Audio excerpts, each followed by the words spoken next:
this instrument, this particular instrument, is a cello from late 18th century. It used to belong to my father.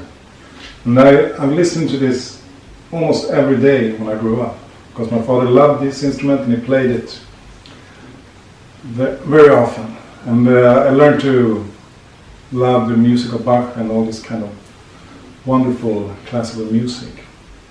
One other thing that my father really liked was jazz music, so he took me to jazz concerts, and we watched and listened to great Swedish musicians like Arne Domerus, Rune Gustafsson, and afterwards he took time to talk to me about the music and the musicians, and I learned to start to think about, okay, you can make same piece of music sound very different.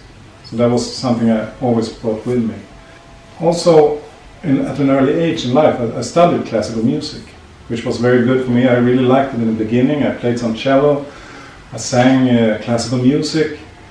But of course, when I heard electric guitar and that kind of music, like Jakey Lee, guitars like Jakey Lee, and went back to Jimi Hendrix and that kind of stuff as well.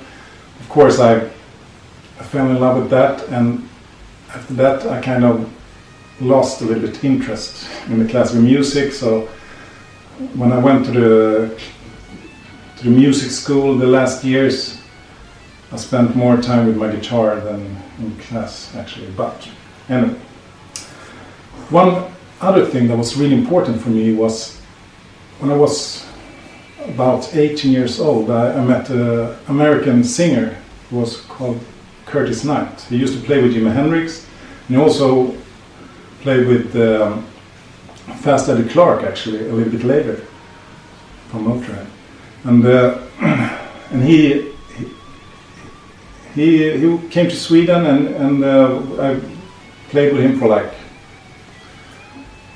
half a year or something like that. But the good thing that he teach me was he brought me all these old blues records, and he told me, for you to play this music is like it would be for me to learn to play your Swedish folk music.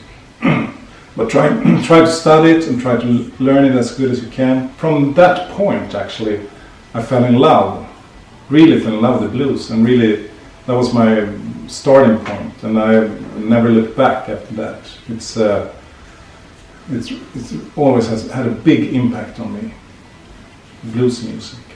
One other thing that was like 10 years ago, I happened to go on a Tom Petty concert, and that was such an amazing experience because the band was so amazing. Guitarist Mike Campbell plays so good, and the sounds and the guitars and everything.